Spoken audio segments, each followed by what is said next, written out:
Hi Space Monkeys! So we are back from E3. We wanted to share with you that demonstration, which is a mix between a technological demonstration of the engine that we call Voyager and the actual game with some gameplay elements. So here you can recognize the big mothership that was in the trailer. Of course, it's not the same level of quality. This is a work-in-progress assets. But again, we wanted to share all these materials with you. As you know, the game is in development. We still have a lot of things to do, but it's cool to share with you where we are on that spaceship part. So here, the mothership is like a home, a house for the player. That one is about 400 meters long, and you can have your crew inside, of course your main character, but also your spaceships. So if you start in the game without anything, and you get your first spaceships, even if then later you have a larger spaceship, you can keep the smaller one into the big mothership. That's the same thing for the crew. If you start with 1 or 2 members in your crew, then you can have them in your big mothership later. That gameplay mechanic of what we call the Russian dolls, so bigger, smaller into the bigger, and then your characters, is very close to what we had in fact in Beyond Good and Evil 1, when the characters were getting out of the hovercraft. So here we have that monkey, which is my playable main character here, but of course in that game, you can select your character and create your own character.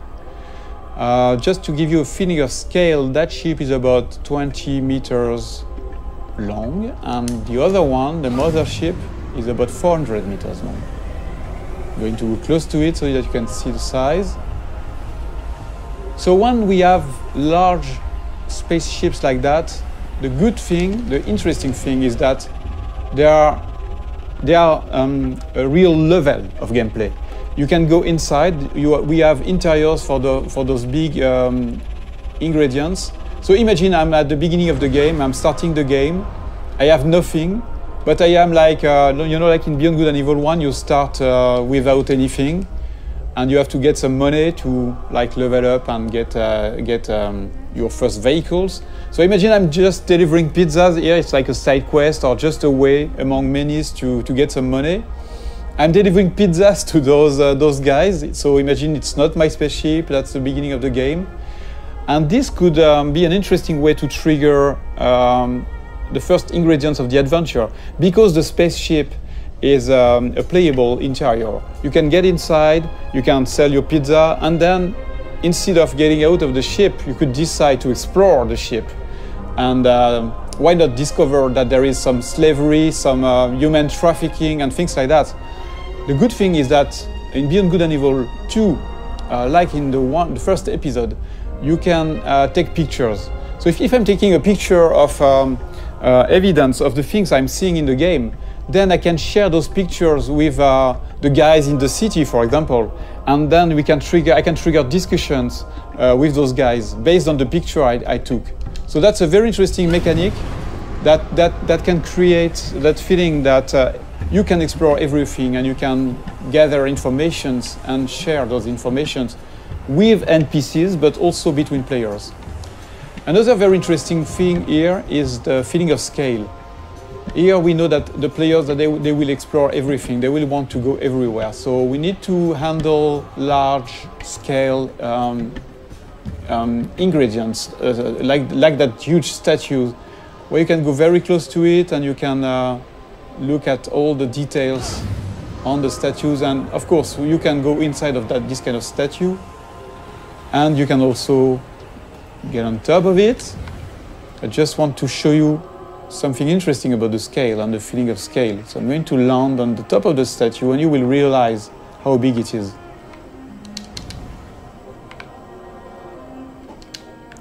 So here we have a wonderful vista, and I want to show you, so I'm going to go more in the developer edition mode, where I can move the camera very easily, and you can really notice and understand the feeling of scale when you look at that little monkey on top of the big statue. This is just a part of the head of the statue, and you're already very small.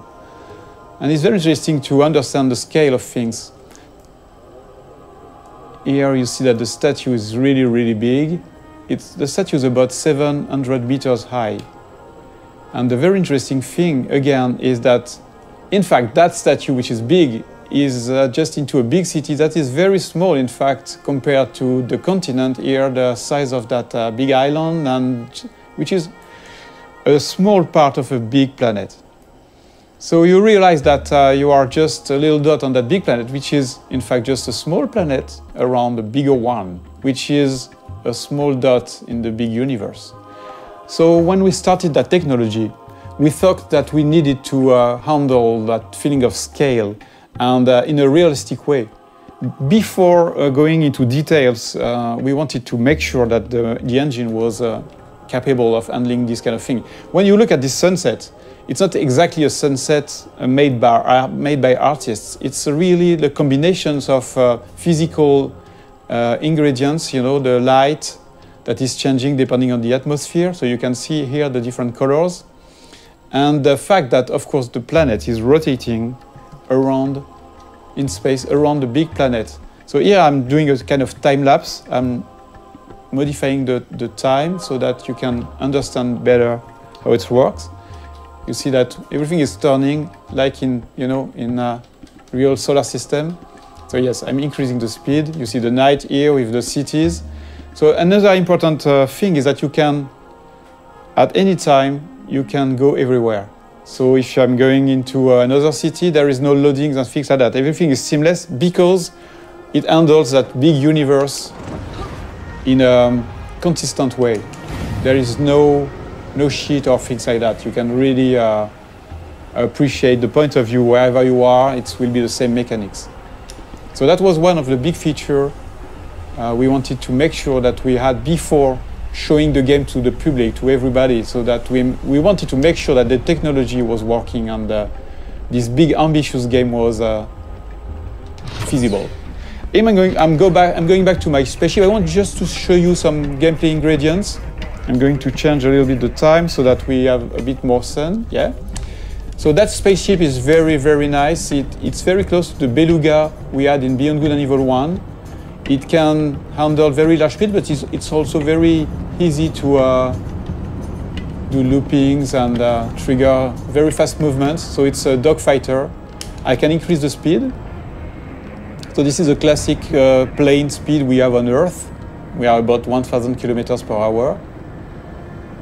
But you can increase that speed dramatically, like this, for example, and you will see it. So the speed is increasing now. You see that it's about 5,000 kilometers per hour. Let's go back in the city so that we can really understand the speed. And I can increase the speed again. Whoa. Use some tricks, movements. And then we are going to do a looping, for example. So you can combine anything, any movements. And the very nice thing too is that you can even increase the speed to 20,000 kilometers per hour, which is a lot. I'm going to try, to drift like that. So at any time you have the drifting mode, you have all these very interesting movements. But of course, the biggest things you want to do in this kind of situation is to go in space. So let's trigger higher speed. And you see this little effect around the spaceship is because of the friction of the atmosphere. If I don't increase my speed, there is no reason to have more friction. But if I'm increasing the speed, you will see that the effect is stronger.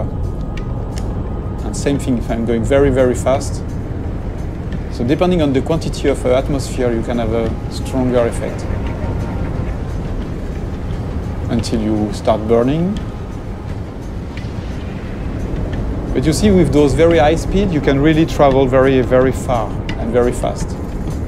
Just changing the time of the simulation so that we can appreciate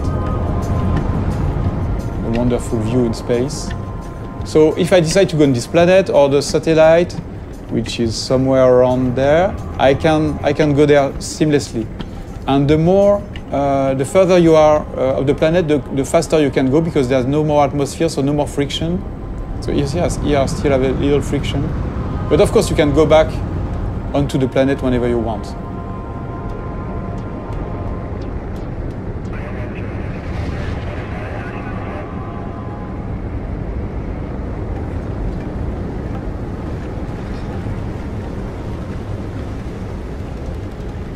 A very interesting thing too is that there's a lot of biomes on the planet, like this desert, or you have frozen lands on the planet, different cities. So we don't want empty planets. We want planets with landmarks, with places to explore.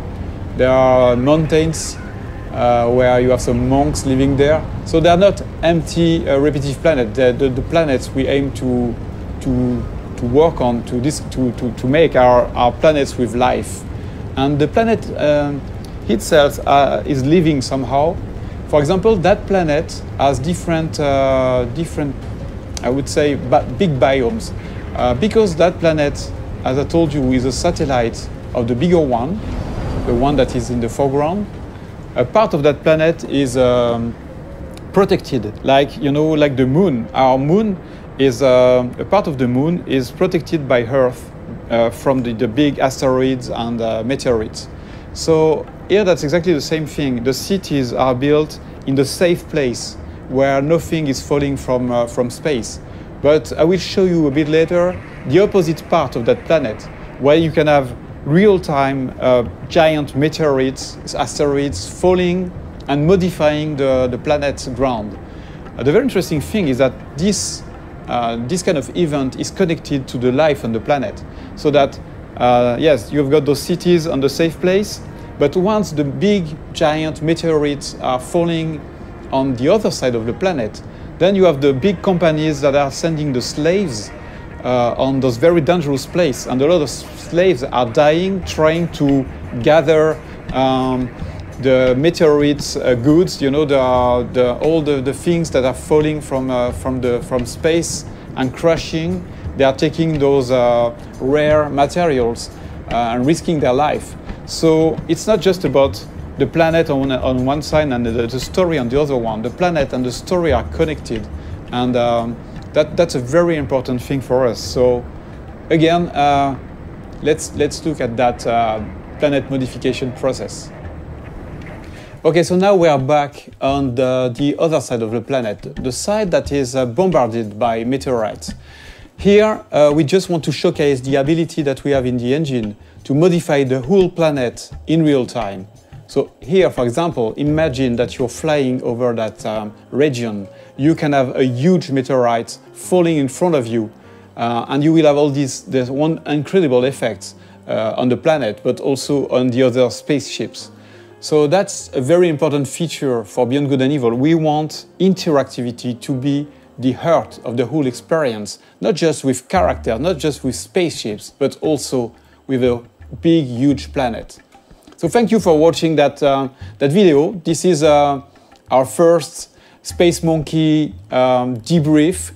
Many more will come, and we would love to have you leaving us your comments on this Space Monkey program site. So please comment, tell us what you think, and expect way more videos like that. Thank you very much.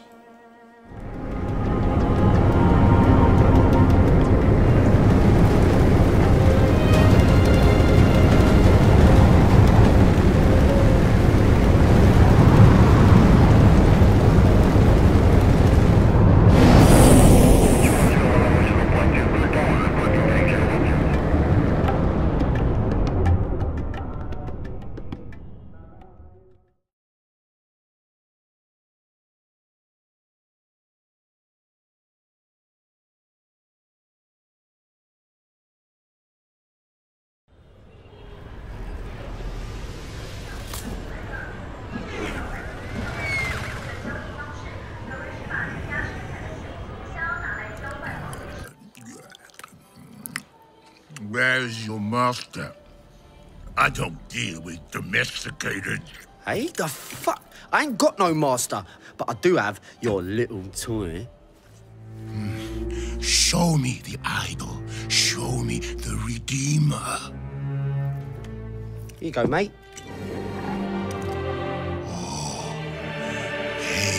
Yo, hand it over. I got a hot date who don't do late. Monkey's got a date. Mwah. What? What? What? That's Swiss fucking chocolate, pig. Bon appetito.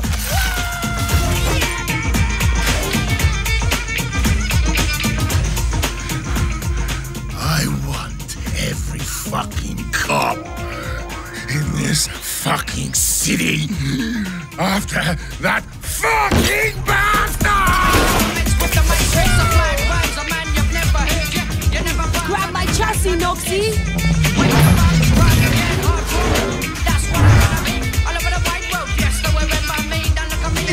Easy, bro.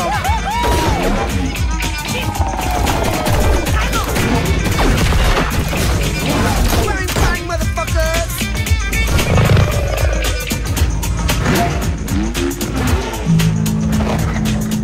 Fuck me. Damn! Nights and day, nights and night. Persecution with a capital P. Racism with a capital R. Man, I've seen your scar. I've seen your scar. You expect me to sympathize? No, you don't know the price that we're paying. Do it! Breaking and shaking and making it and never breaking it, man. Lyrical, lyrical.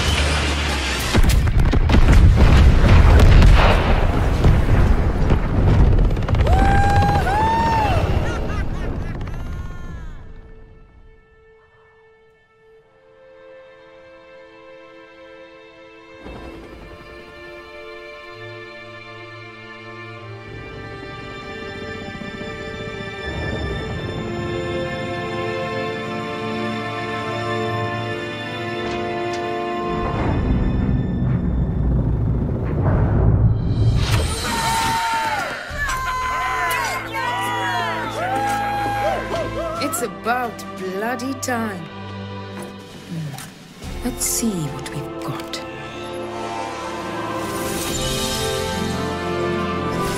Moksha.